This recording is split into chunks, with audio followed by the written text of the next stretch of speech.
अब तक हमने हिंदी पद्य के अंतर्गत 3 अध्याय को पढ़ा लगातार।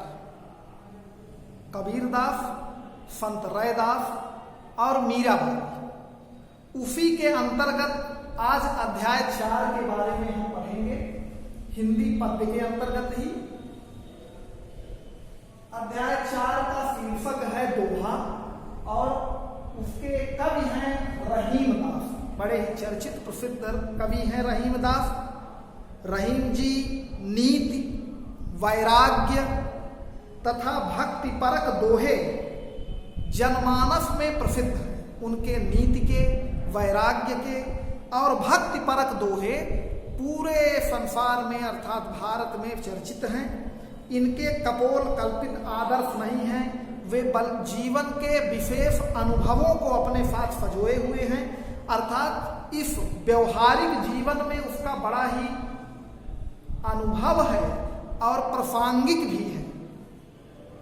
इसलिए आपके इस सिलेबस में कुल रहीम दास के 14 दोहे दिए गए हैं जो नीति और भक्ति से संबंधित हैं। नीति माने उपदेशात्मक, दृष्टांतमक, कुछ आपको जानकारी होगी, व्यवहारिक जीवन से एक सीख मिलेगी इनके दोहों को पढ़ने पर।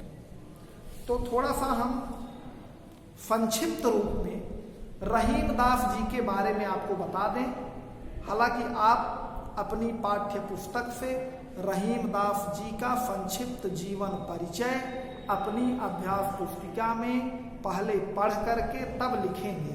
जीवन परिचय में भैया बहनों जन्म, मृत्यु, स्थान, उनका साहित्यिक जीवन कैसा रहा, भाषा शैली कैसी थी, उनकी कौन कौन सी रचनाएं थी, आदि आदि प्रमुख चीज़ों को लिखना चाहिए और उसको याद होना चाहिए, जिससे परीक्षाओं में और आगे भी आपके काम आवे।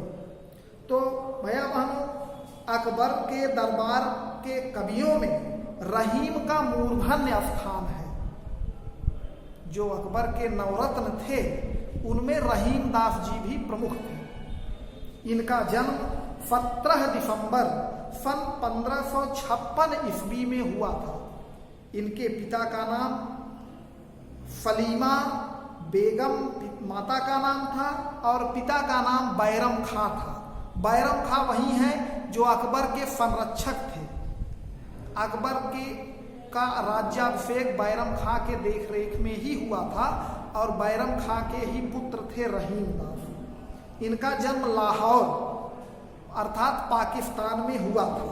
इनकी प्रमुख रचनाएं रहीम सतसई, श्रृंगार सतसई, मदनाष्टक, रहीम रत्नावली, रास पंचाध्यायी है।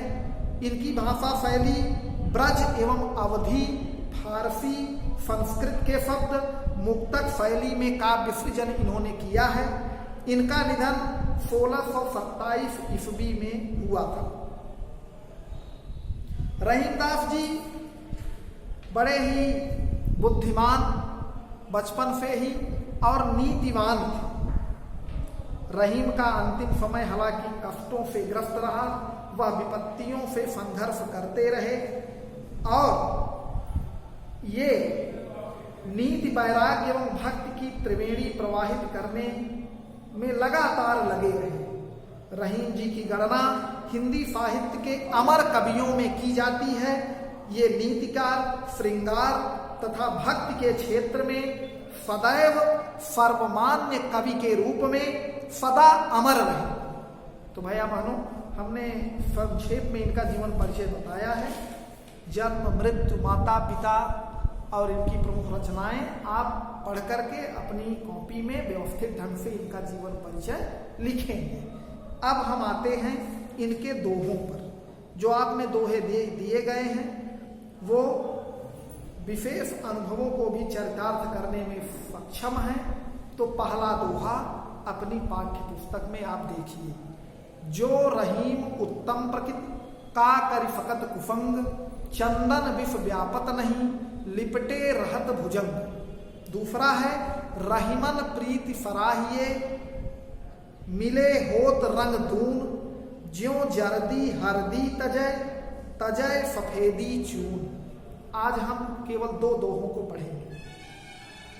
पहला दोहा है, जो रहीम उत्तम प्रकृति, उत्तम मतलब श्रेष्ठ, अच्छे स्वभाव की, प्रकृति माने स्वभाव, का करि सकत कुफंग, कुफंग माने बुरी संगत, गंदी संगत, चंदन बिफ माने बिफ जहर, चंदन माने चंदन का वृक्ष, व्यापत नहीं, प्रभाव नहीं डाल पाता, फैल नहीं पाता, लिपटे रहत भुजंग, भुजंग अर्थात सर्प। इसका प्रसंग लिखेंगे रहीमदास जी। इसमें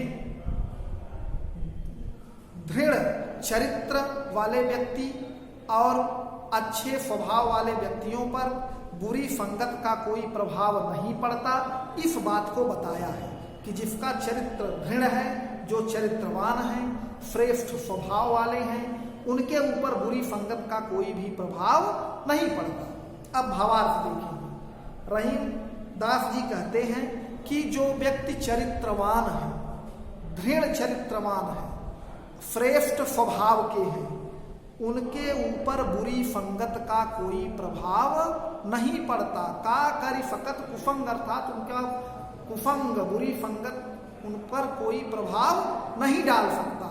ठीक उसी प्रकार से जैसे चंदन के वृक्ष पर बहुत सारे भुजंग अर्थात सर्प लिपटे रहते हैं, लेकिन चंदन का वृक्ष ना तो अपनी महक और ना तो अपनी शीतलता को त्यागता है, और उस सर्पों का उसके वृक्ष पर कोई प्रभाव भी नहीं पड़ता है। ठीक वैसे ही सज्जन व्यक्तियों के ऊपर बुरी संगत का कोई प्रभाव नहीं पड़ता।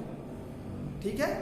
दूसरा देखें, रहीमन प्रीति सराहिए, मिले होत रंग दून।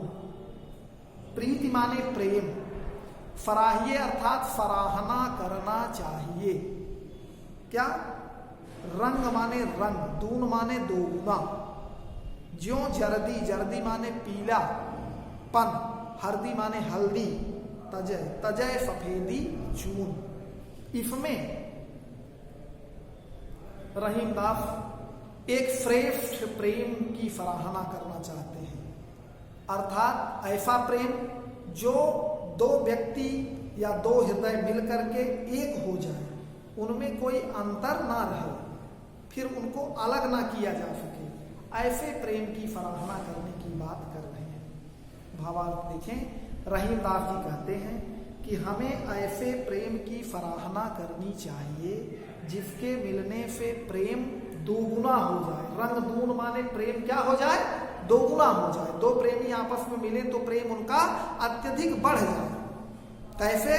जैसे हल्दी और चूना को आपस में मिलाने पर हल्दी अपना पीलापन, चूना अपना सफेदपन छोड़ करके एक नया रंग धारण कर लेता है, अर्थात लाल रंग ग्रहण कर लेता है, लाल रंग धारण कर लेता है।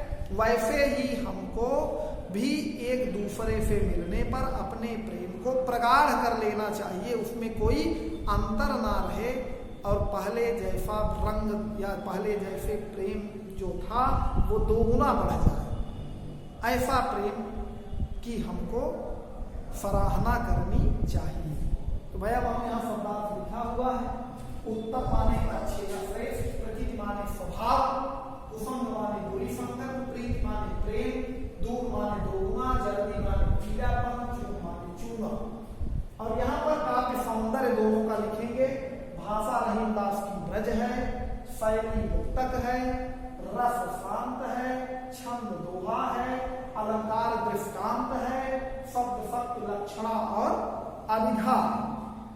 तो इस तरह से आप, और दूसरे दोहे में ज्यों जर्दी हरदी तजय, दी आया है, यहाँ पर अनुप्रास अलंकार होगा।